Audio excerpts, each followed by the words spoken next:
All right, and we're live. Welcome back to United in the States. It's been a long time coming. A few changes happened since the last time we got together, but good to have my guys back on again. Kevin, Football or Soccer TV.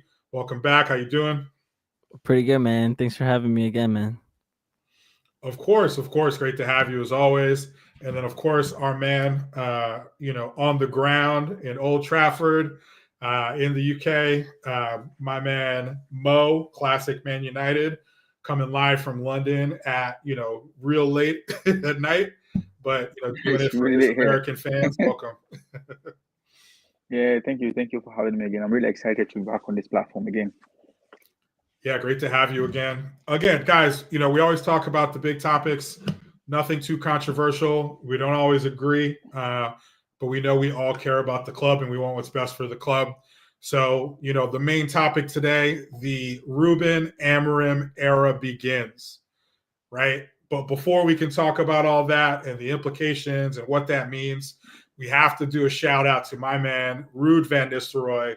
His era was short but sweet. The highest win percentage of any Manchester United manager ever. 4 matches in charge, but still, he did a great job. I'm going to throw it to you, Mo. I know you were a big fan of Ruud. What did you think about his era? Did we see anything from him? Did he show us anything tactically? Should we have kept him? What do you think with Ruud? Yeah. I'm just gonna start where we ended on Sunday at Old Trafford. Like this song is still in my head, like having a flashback. Rude, Van Nistelrooy, Van Nistelrooy, Van Nistelrooy, Rude, Van Nistelrooy. Like the song is still in my head, like it's still stuck in my head. The atmosphere, I'm not gonna lie, it's been one of the best games I've seen at Old Trafford. Like from last season coming down to this season, this one of the best games like I've seen at Old Trafford. And the fans, like the connection, it reminds me of the time of Ole, like the interim period of Ole Gunnar when he came to Old Trafford. Like the fans were solid behind him because he had that connection from a legend to like interim manager or boss. So like that connection like is easily there. When Ten Hag was there, Ten Hag had the connection with the fans, but Rude was the Rude vanished within a short period of time. Like you could feel it, you could feel the atmosphere. Like I don't know how to explain it. Like it feels so different. I'm not gonna lie. I was so excited, and we won 3-0. The performance was solid. You could see like, okay, this is this, and look at the time he did the changes. He did the first changes at 57th minute, but mostly with Eric Ten Hag, I'm not like hammering like Eric Ten Hag or something like that. He's already gone, but I'm just trying to like compare and contrast. He did the changes early, so you could see the effects of Garnacho and Zeski. They had a good effect in the ball in the game. But if it was like during the time of Eric Ten Hag, the changes usually come in very late, and the players that usually come in, they don't even look at.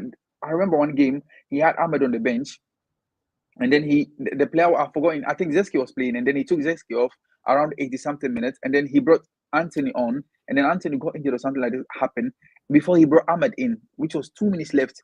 But look at the changes that Ruud van Nistelrooy did. He brought Garnacho on around 50 something minutes, so he had approximately like 35 minutes or something like that, and he scored a goal within that time that he came on. So I'm not gonna lie, I've been disappointed. Like it is the best decision to let Ruud van Nistelrooy go because of conflicts of interest and that kind of thing. And he's like good enough to be his own boss. But I'm not gonna lie, I really wanted him to stay at the club, even if not that managerial position. He should be in part of that, like Ineos board of something. I don't know. I don't know. I just want him to come back like soon. Even though I want Ruben Amorim to stay for United, but I just hope like we'll see Ruud van Nistelrooy at Old Trafford again. Yeah, he definitely had that quick hook. He took Rashford off, and I think he took Delo off at the same time, and they Yeah, were Dalo both was struggling. struggling. Dalo Yeah, was struggling. Look, Isaku, that number 7, was like cooking Dalo on the side. Like Dalo had a bad game on that day because I've seen like just they were just saying where I was sitting like Silas Ferguson stand was where Dalo was playing in the second half was just right in front of me, and I saw like no, he was struggling. He couldn't handle Isaku. Even though I was very surprised, but the changes that he did, Mazraoui coming back to the right back side really helped a lot. yeah. Kevin, what do you think? What do you think? Where do you stand on the Rude era? You know, Go ahead, just jump in Uh, there. yeah, I thought it was undefeated. Certain other clubs like City lost 4 in a row, but yet we're undefeated 4 in a row. So rude, rude.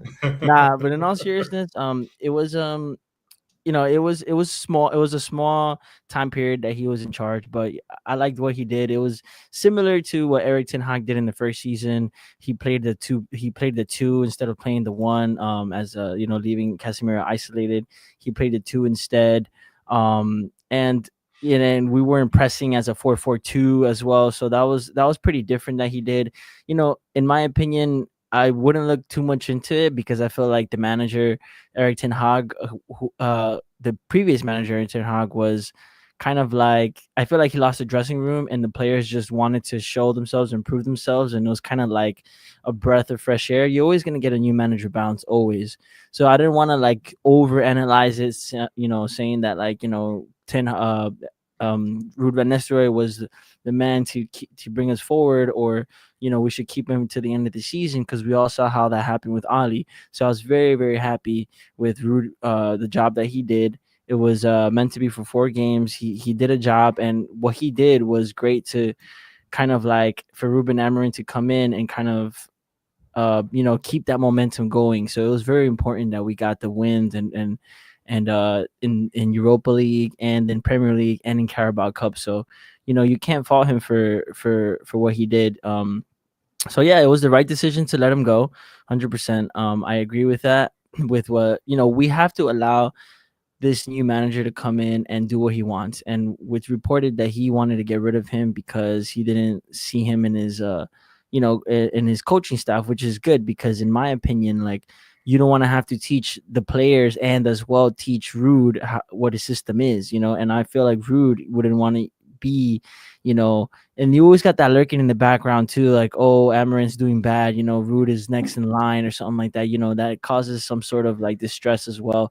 So I think it was the right thing. I think Ruud would also agree that it was the right thing. And, he turned down Burnley to come and be an assistant manager, although it was only for a couple months. He got the intern job, and I think that put him more on the market than Burnley would have ever done. So it was a job well done by him, and yeah, man, I can't really complain and stuff. So yeah, bro. Yeah, we needed that Europa League win for sure. I think we still would have qualified, but you want to make sure we're in the top 8, which is we don't have to do like the knockout round or whatever it is with this new weird format that we have going there. Real quick, Chris. Real quick. Go ahead. I don't think you've established, like, we had a show since Erik ten Hag's been sacked. Like, and it's like, oh, I know it's been such a long time, but like we haven't like heard your takes or whatever on it. I know hindsight is always 2020 and stuff like that, but yeah, real quick, like, did you think it was deserved at the end of the day that he got the boot, considering what went on in hindsight? What is this gotcha journalism over here? No, for real. No, but listen, no, seriously, no, listen, it's a fair point. In all honesty, I think it was the right time. Okay. Right. Like he got fired, and when he got fired, it was off of a terrible moment. It was that BS West Ham call where we got a penalty. We shouldn't have gotten it. I don't feel like that was the reason he got fired. It was just the catalyst. So it felt bad in the moment. But at the same time, I think the situation had become untenable.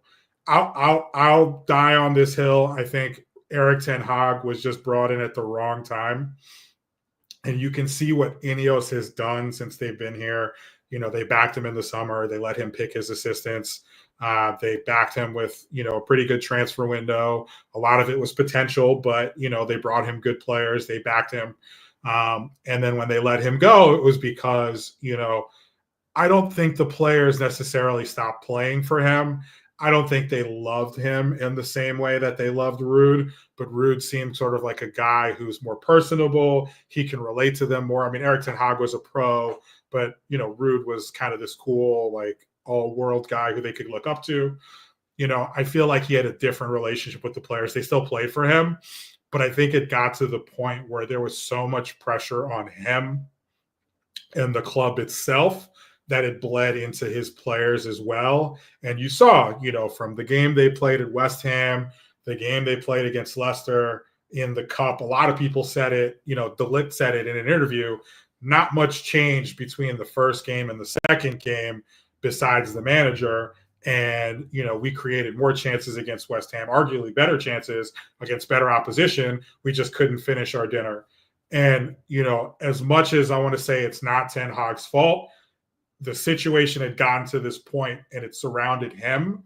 And, I don't think he was going to be able to turn it around without some sort of miracle.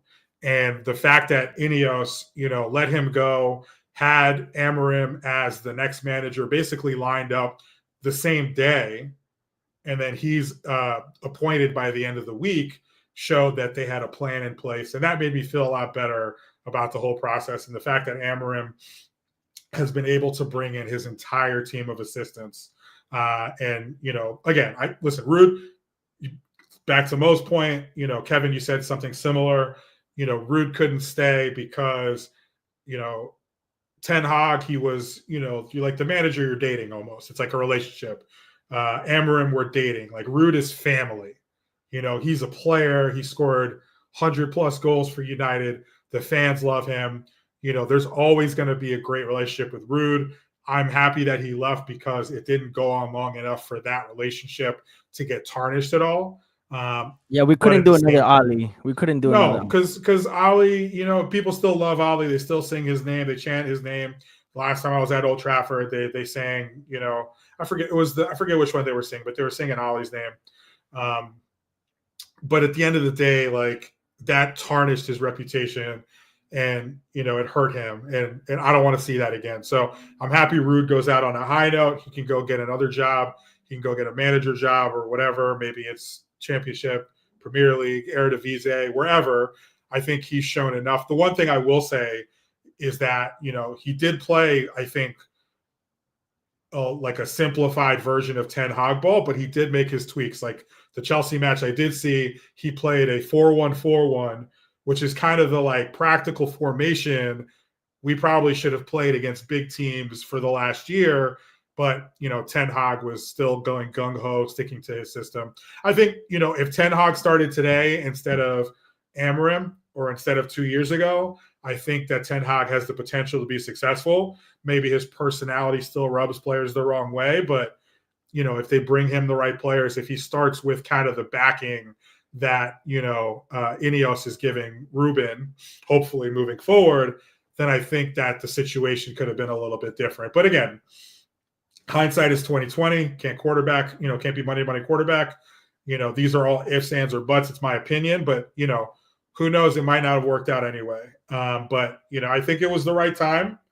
And the way that Ineos have handled it, they didn't give the media their who's going to be the United manager, that they like the media was like hoping and praying that this was going to happen. They had all these articles coming out. Here are the 10 managers we think who are going to replace Ten Hag. And then all of a sudden it's like, nope, sorry. No Gareth Southgate, no Graham Potter, none of these De Zerbi, whoever. We got our guy and he's going to be here tomorrow. And by the end of the week, he was already in the job. So, I thought it was the right time because of circumstances, but listen, we're all United fans. We're not, player fans. We're not manager fans. Like that's who we're here for. We're here to cheer for the club and want the club to do well moving forward. Yeah, they move quick. Ineos moves really quick. Like the same day, they were like, "Oh, Rúben Amorim is linked," and we're all like, "We know what's gonna happen." As soon as David Ornstein hits that bomba, like you already know it's for real. So I liked it, and like you said, like it did make me feel a lot better as well because there was this uncertainty like, oh, is Ruud going to be the interim until the end of the year or what are they going to do? And then boom, they hit us with that, which is great because then we don't all have to speculate what's going on and stuff like that. But yeah, man. But yeah, that's a good segue to Amorim. If you guys want to segue to that. Yeah, for sure. And not to quote Bad Boy in these, crazy post baby oil times, but the quote I thought of is silence and violence. It's a Biggie line. He says, don't you know bad boys move with silence and violence? That's what I get from Ineos. They're not leaking. They're not, playing out the whole saga in the media for clicks.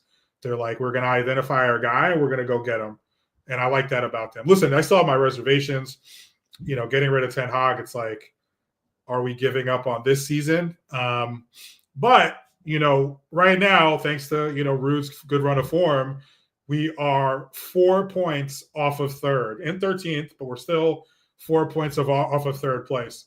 Do you think, Mo, like Amorim coming in, do you think we have a chance to get back into top 4 to compete, maybe win a trophy here and there? Do we think we have a chance to get something out of this season, or is that too much pressure on a new manager coming in the middle of a bad season? No, we could still get something. We could still get something because I'm just saying we've only played 11 games in the season already. We've still got like almost 28 games or 27 games to go. It's quite a long way. It's not even December yet. We've not even started playing December. Let's not talk about January. And most of the teams on the top, like Man City, Aston Villa, Arsenal, Tottenham, they're all competing for like this Champions League and that kind of thing. So like, yeah, the door is still open. We could still get in there. But one thing that I keep on asking myself is, was that most of the managers that we've had since like David Moyes, most of them did well during their first season, but the second season was nothing to write home about. You can just name them from Mourinho, from Ole, from Luis Van Gaal, from just name them to Eric Ten Hag. The first season is always easy, so I know like okay, Rúben Amorim is definitely going to perform. His first season is going to be like a good season. Same as Eric Ten Hag when he was coming to the Premier League, we were all buzzing looking at what he did in the Eredivisie. But he came here in the first season, he did well. By the second season, the Premier League took him by storm. He got confused, he got lost. So with Rúben Amorim, he managed to beat Man City 4-1 in the Champions League. We were all excited, and that kind of thing is coming. The first season is going to be okay. By the second season, can he maintain the pressure? That's the kind of question that I keep on asking myself. If he can be successful in the second season, then yeah, we've got the replacement of Sir Alex Ferguson. But if he feels like to control the second season, that's where the problem is going to start coming in. Yeah, that's a good point. The first season is easy. It's that first moment because I think with Ali, literally he came in the same way Rude did. They said, don't screw it up. Don't piss anybody off. Just keep it simple. Get the players happy again, and we'll bring the next guy in. From what I understand, this guy is being brought in to clear house and to find his players and to play his system. But at the same time, I also know he is, from media reports, extremely charismatic, extremely personable, and you can see his sporting players, they'll run through a brick wall for him. Mank at Heart Yank, he said it'll take time, but he says this season is also not too late to turn it around. What do you think, Kevin? Do you think this is something where, we can hope for a turnaround? We can hope for silverware? There's some talent in this squad, but it's not exactly his system and his squad. Like, what are your expectations for Amorim for the rest of the year, for the rest of the season? It's definitely salvageable the season, 100%, because they did it early enough. If they waited till Christmas to get rid of to make a change, then I don't think we would have had a chance. So I think that they acted they acted promptly, which is good. So yeah, we definitely have the potential because we're 4 points away from top 4, I think it is. But there's third, 4 points behind third place. There you go. But can you imagine? It's going to be tough though because there's so many teams in between there that it's we have to depend on their results as well. It's not like we can just like win a couple games and then we're gonna skip like so many so many positions. So it's gonna take time. The only thing that we need to do is have some consistency and have a good style. We got to give this season some time for the players to either sink or swim, right? Like some of these players will not thrive in the system and some of these players will. And it's the perfect way, as opposed to like, you coming in and it's a summer and you have to wait the whole season to kind of see what's up. You can bring them in the beginning of the season, see if their players will be adaptable enough because there's not much time. Like he came in yesterday and he's going to start training with the squad next week, and some of these players are still going to be in international break. They're not going to be like they're not going to have so much time to implement the system. So it's going to be interesting to see how Rúben Amorim kind of like assesses the squad, right? And he's like how he player profiles everybody because the system is very specific, right? And if you can't do a certain position, he's gonna try them out for sure. He's gonna try all the players, and in my opinion, it's a good thing because in the summer, players that won't fit his system is going to be clear for all of us to see. It's going to be clear for Ineos, him, and everyone else. They can get rid of him. If this is the guy that they want, right? This is the first Ineos appointment that they are doing. This is the guy that they want. This is their guy. They're going to, if they backed Eric Ten Hag, they're going to back the crap out of this guy. And they're going to get rid of the players that are not good for his system. And he's also going to be a head coach. He's not going to be the one in charge of recruiting and the signings and stuff like that. So this is going to be different. So this is going to be a collective. This is how we're going to see a structure work, because it's going to be a whole collective unit. It's not just going to be the manager getting players from Utrecht. Yeah, he might want some players from Sporting, but if they're perfect for his system, then get them. But I know what Mo's saying. Like the first season, we thought that with Eric Ten Hag. We thought that like he got people like Mount because he played in Utrecht, or he got Amrabat, or he got someone else, right? Martinez or whoever it was from, or Anthony, exactly. And then look at the players that they ended up being. They weren't. It wasn't a big success. So we do got to be a little bit wary of that. But I do think it's a little bit different. In this case, I think Rúben Amorim is he's good at identifying player profiles, which is great. So it's going to be interesting because Rashford, we were already like at the top of my head, where's Rashford going to fit?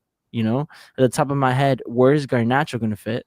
You know what I mean? It's like he's gonna, Rashford might be turned into a center forward. You said Rashford might be in a 10 or maybe a wing back. I don't think he's a good wing back. I don't think he'll be a good wing back or a winger.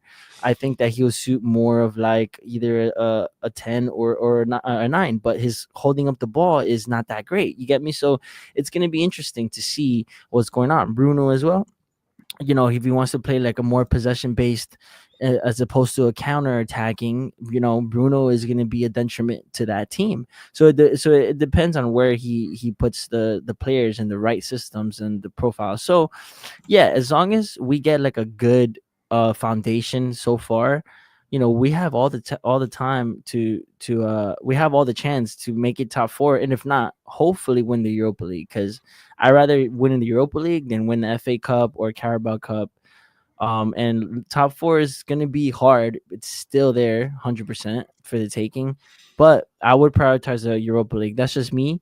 But hey, man, if we make it top 4, Rúben Amorim deserves all the credit that he will get. You know what I mean? Because we all look at the squad and we can say, oh, these players are not good enough. Sporting has better players than Man United. That's not true. I don't think that's true. I think that Man United have better players, but we've been so bad, and we've had like structure wise, manager wise, coach, we haven't been coached well. Many players haven't developed.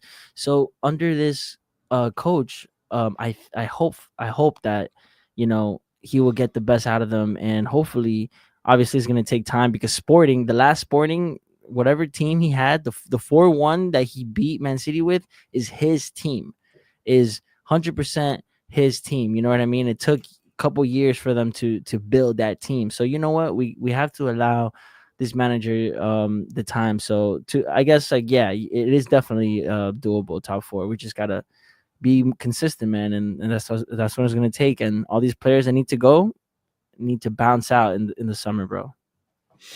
Yeah, Mank at Heart Yank hitting us with the comments today, said that there's no hiding for the players anymore. I completely agree. Exactly. I think as far as structure, yeah. Go ahead, Mo. Say what you're gonna say. Yeah, I totally agree with him. There is no way like hiding for the players, because I saw the news of like, what's the name, Lisandro Martinez pulling off the Argentina national team squad because he knows what's at stake. Lenny Yori is coming back. If he goes to the national team of Argentina and he gets injured, he knows like his position might be taken. Because looking at like what's the name, Amrin plays 3 back. We all know like the 3 back formation. Probably he might want to use maybe delete if Euro is perfectly fit and Lisandro Martinez. So no one is given any chance. Everyone wants to prove himself to the new manager that, hey, I'm good enough. I can be your man. So there is nowhere to hide for anyone. Marcus Rashford especially, I think like, no, he might not be perfect for this 4-3-4 information. That's what I've been thinking, because looking at even some of his games, like the best game he's had this season is against FC Porto. The first 45 minutes he played at Porto, that's the best game he's had this season.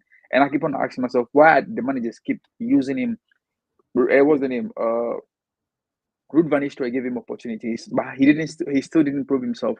If I'm to be in the manager, I'm sure like Rúben Amorim is going to stick with the two young lads, Garnacho and Amad Diallo, on the flanks. If he's going to play like the 3-4-3 information, because they are still young. With a little pressure, Garnacho can be running back and forth to be helping like Dalot or Luke Shaw, or whoever is going to be playing on this side. And Amad Diallo, we all know like the Amad Diallo, he comes back to help a lot. So just seeing what they have in the back for us. Yeah, Ahmad with his work rate, and I think that's the thing that made me want to play him, or want him to play as much as he should. You know, the one thing you could say about Antony, you know, he's not good enough for United, but he's a great defensive winger. He has work rate. He's always pressing. When Ahmad started coming on and pressing as hard as Antony, and you could see the goal he scored, you know, against Leicester, or was it Leicester or PAOK? The second one where he, PAOK, where he pressed the guy and then he took the ball off of him, got fouled, didn't go down, kept going. He just kind of has that, you know, that fight and that drive. And maybe some of it is to kind of prove people wrong and to show that he should be playing, because clearly Garnacho and Rashford have been favored over him. Partly, I think, because of the, you know, I want to say PR machines, to put it lightly or put it nicely, around those two players probably are bigger than the PR machine around Ahmad. So he was kind of left out for those reasons. I think those other two players, you know, they're youth products. They wield a little bit more power in the club. I think that's one of the reasons why they were paying, you know, ahead of him. But he's just come on. He's made himself undeniable. And I love that about him. My feeling is I think the season is salvageable in certain ways, but I think we need to be realistic about our expectations, just because this was such a bad season. We know the players don't fit his system. I think Amorim is a manager who's a bit practical. I know he's played other formations beside his 3-4-3 because of injuries or whatever. I could see a situation where he tries to play with this squad, his system. You know, I think the center backs will be fine. I think center midfield will be fine. But those wing backs and the forward positions, I think even the 10s will be fine. I think between Bruno, Ahmad, Mason Mount, if he could stay healthy. Mainu, Xerxes. Even Mainu, exactly. Xerxes. All those guys, they could fit in that, you know, those front two attacking midfield positions. I think it's the striker that's going to be the big key point. Problem, okay, yeah. How are we going to score goals? And if he feels like we can't score goals in his preferred system, he showed it in the past that he can make the changes to play a different formation to try and get the best out of the squad he has. With that being said, if he is out there tinkering and having to change things, then, you know, the season might go a little sideways till he can get players that play the positions that he wants them to play. What I'm looking from him is all the players are going out there and they're doing their best at all times. They're putting in the effort. They're running. They're showing the kind of resiliency that Ahmad is showing, that, you know, Ugarte showed, that, you know, I guess whoever else is, you know, running hard. I mean, Garnacho, you could say he doesn't track back sometimes or he cheats, but, you know, you got to give him credit. He continues running and going at players the entire 90 minutes. So I want to see Højlund, another guy who runs hard. I want to see the entire team kind of like running 100 miles an hour towards being the best United possible. And then, you know, the results will be what they will. And then we give him that chance to build when he has a couple windows, you know, to put his team together. So that's kind of where I'm coming from. You know, I think we could potentially, you know, we have a decent squad. We could win the Europa League. We could win another cup. But I'm not saying that like he needs to do that to be successful. I just want to see like consistent effort from the players. Obviously, we're not finishing 13th. You know, all the teams in front of us, we're going to get to play them again, if not twice. So, you know, we're going to have some opportunities to make up ground on those other teams. But I think just a little bit more solidity and a few more good results, and we'll start to move up the table. I feel like as long as we see something, right? As long as he like if he comes in and he doesn't apply the the 3-4-3, I'm gonna be like massive red flags.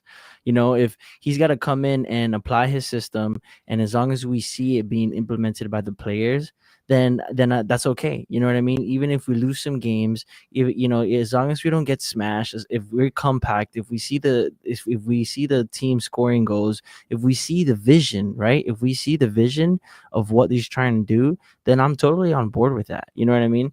And I feel like that's the most important thing for me. It's like, finish 100% finishing. Like you said, we got to lower expectations a little bit, because everyone's like, oh yeah, we got to get top 4 now. Like, no, let's calm down for a bit. We should be getting top 400%, but we don't know if these players can play the system. So for me, as long as he continues to play the system, and even if he doesn't have players for it, who cares? Just switch it up, and then the players aren't meant to be in the system will get exposed, and that's what it is. So as long as I see that, I'll be happy, to be honest. Yeah, I don't know. I think it's Man United. I think you can't just say we're not going to win. If he's playing the 3-4-3 and we end up getting smacked, like, are people going to be okay with that? Are people going to be comfortable with that? I think you look at like Conte when he came in and he won the league with Chelsea. He didn't start out with his back five or whatever, his wing back system. He started out playing a 4-2-3-1. It wasn't working out, and he said, "You know what? Let me switch it up." If you see Ten Hag started playing a certain way his first season, and then we got smacked the first few games. He made a few tweaks, and things changed. I'm not saying he should abandon his principles, but we've seen in the past he's played different formations just because he didn't have the players to make it work with those with the system, with the players that he had. So I don't mind if he comes out and he starts to play, but he says, okay, I tried Garnacho and Ahmad, I tried Garnacho and Antony, I tried Rashford and Ahmad, I tried Amos, Harry Amos and whoever, and Mesraoui, and it's not working. So I think I keep the best out of the squad and try to win with these players. Like that, I'll understand. Just because if you don't win at United, like people are going to look at you funny. Doesn't matter if you're an interim or if it's your first year or whatever. So I don't want to give him a hard time if he switches it up, but there's always going to be that long-term idea of this is the system I want to play, and I need these players to play that system. And it sounds like Ineos are going to back him. You saw the smile that Dan Ashworth had, Omar Barada had. This is their guy. This is his man. This is his guy, Yeah. So they need to make sure this guy works. So I think they're going to work together to figure out the best way to be competitive this year. A lot of comments coming in. Man Heart Attack talking about Onana. Will he thrive under Amorim? Yeah, I think he has a ball-playing goalkeeper in his system, and that's what Onana's strengths are. And then he says Garnacho needs to pass, but I agree. We'll get to that in a second.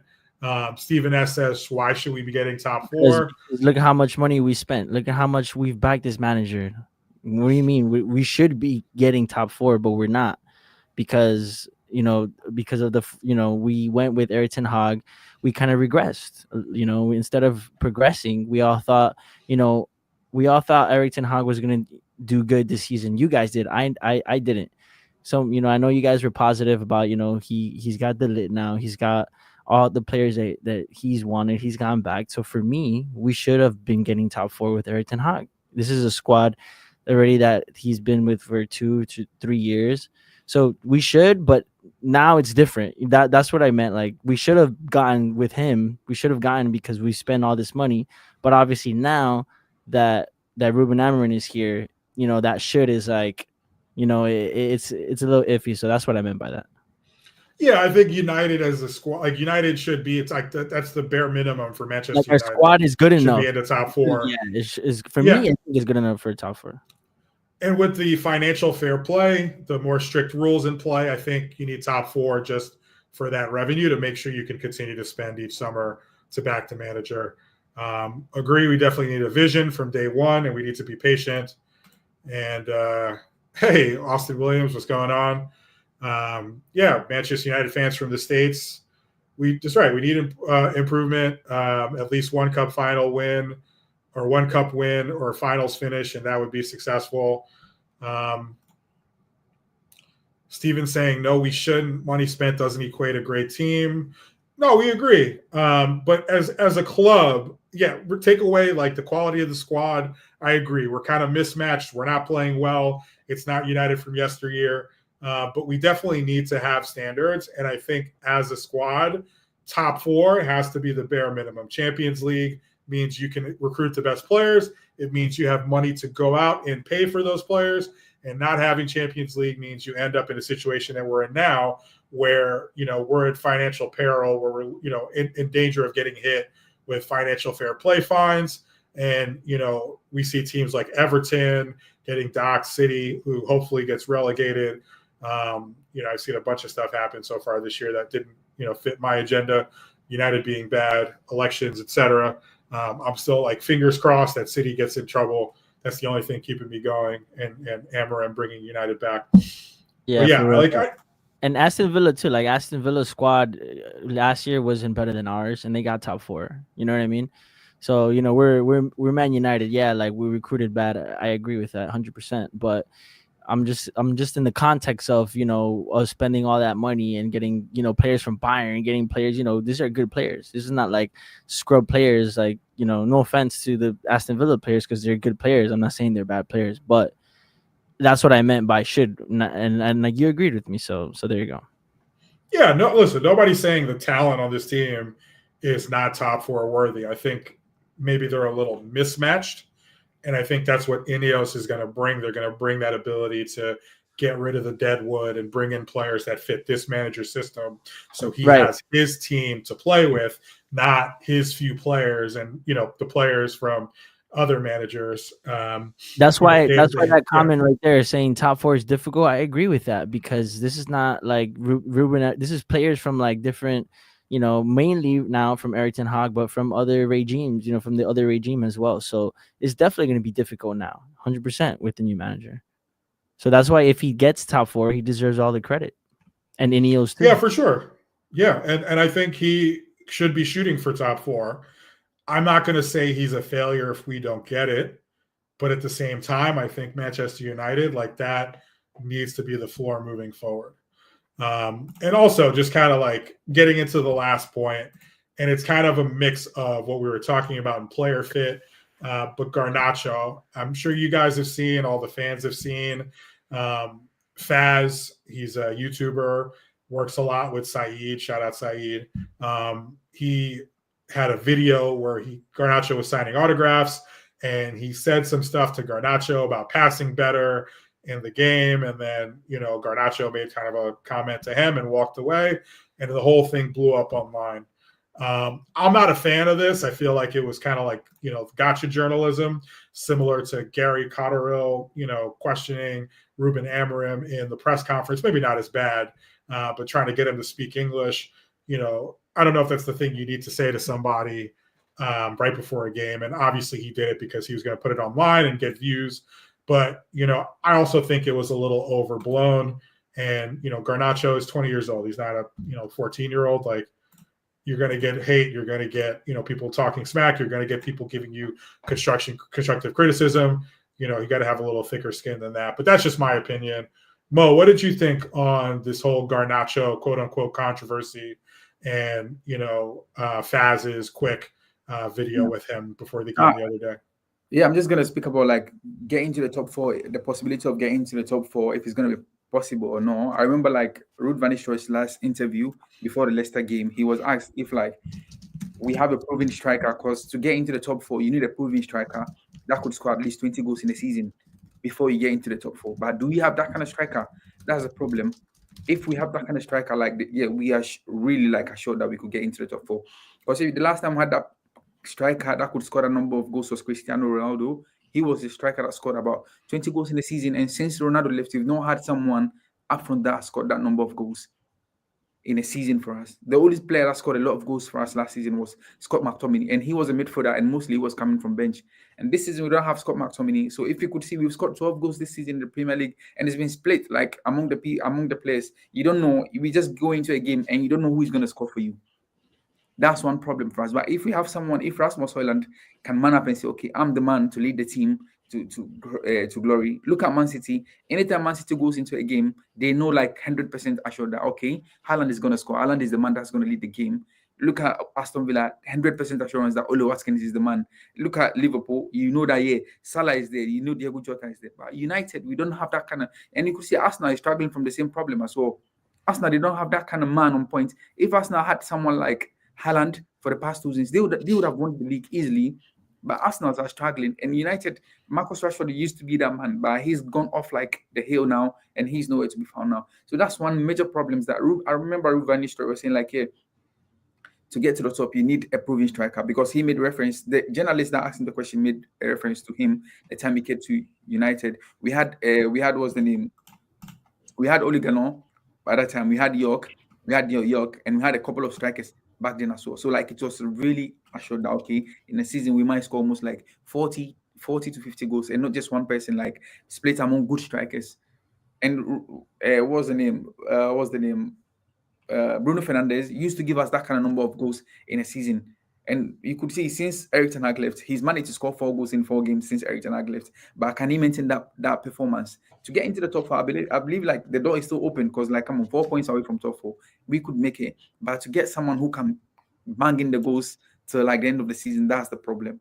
And about what the guy did to what's the name, Garnacho, I don't agree. I don't support that, because we support these players. That's why we go to the stadium, to support them, to cheer them up. So if you say things that will hurt a player's confidence before even the game, look at he scored a goal against like Leicester, but he wasn't confident enough to celebrate the goal that he scored, because like his confidence has already been damped before he even got into the stadium. And I totally disagree with that. Like I don't support that. Even if the players are playing bad, we are supposed to cheer them up. We are supposed to make them feel like they are the best in the world. But if we are going against our own team, like against our own players, like no, mentally and psychologically, we're not doing them any good. The whole striker thing, you agree with that? Real quick, Chris, do you agree with that? We need a striker right now. We definitely do, in my opinion. We need goals. But I was Maybe, gonna say like Mo said, maybe someone needs to step up, or we just communally do it like we were trying to do before. But you're right. I think it's going to be shared. I think maybe he's going to try different people in the 9, or maybe tweak the system a little bit so he can get goals from players like Ahmad and Garnacho or Bruno. So, I don't think it's going to be too reliant on a striker like Gyökeres. You know what I mean? Because Gyökeres is getting the amount of goals he's getting because of the system, and he's absolutely cooking. So Højlund will definitely thrive. Not to that extent, I don't think so, because I think Gyökeres is a better player than Højlund, but yeah, I think that he will definitely tweak us to a system to where we can score goals. So it's exciting times, man. I just can't wait to see it. And real quick on the fasting, I disagree with what you guys are saying. I didn't find anything like really too bad. That's just my opinion.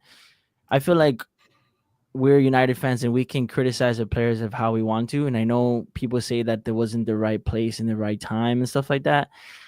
I totally get that. But when you look at what he was saying, it wasn't nothing crazy. It was just like, you got to pass the ball, work on your first touch, and which is all true. And I'm sure that he'll take that. I'm sure he knows, that, he just probably took it the wrong way and stuff like that. But we've seen a lot worse, Roy Keane saying that he wanted to punch up, I think it was like De Gea or something. We've seen a lot worse, what happened to David Beckham in the past. And I just feel like Pogba.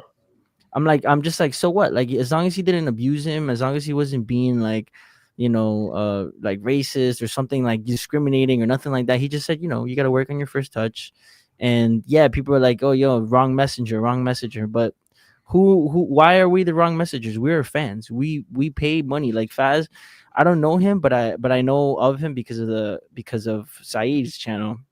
And he always goes to the shows. He has like a season ticket. He has a season ticket, and he always shows up like 5 hours to look at the fans, support the fans, take videos. He live streams the videos. This wasn't the first live stream that he's done. He's done a lot of live streams where he just seeing the players and says hi to them and stuff like that. This is the first time that he's ever said that to Garnacho, because he's like, you know what, I'm gonna say it, because like, you gotta understand that Garnacho as well is a young kid. He's always going to be on social media. He sees the criticism on Twitter. It's not like, it's not like he's not going to see all this criticism on Twitter. And I felt like he did that whole confidence thing to like kind of put more pressure on him, because he felt like I think it would I don't think it was like genuine, in my opinion, that he was genuinely upset because some fan told him to work on your touch. Like, if that's genuinely getting you upset, then you my friend are not built for Man United. You are not, because Man United is the biggest club, in my opinion, in the world, right? So it's like you're gonna get scrutiny no matter what. And if people at the stadium screaming at you, cursing at you, and if you can't take a criticism like that, and you got to take it to heart, then pressure makes diamonds at the end of the day. And I just felt like, in my opinion, there was nothing wrong with it. If it was something else, like if he said something abusive, I would definitely agree with that. But for me, that's just my take, and I know you guys think differently, but yeah, we might have different opinion on this, because for me, I believe like I agree and disagree with you on this particular one, because like, why do we even call ourselves supporters? We support these guys like in good and bad terms. Even if he sent the message, I think he sent the message to the wrong person, because if you look at within 90 minutes of a game, Garnacho, how many balls does he even lose compared to Casemiro? Casemiro loses a lot of ball. So if you want to send that message to someone, Garnacho has been our best player since last season till now. So if you, like you say, you support United and you want to kill his spirit, because saying that to a player like approaching a game, you just dump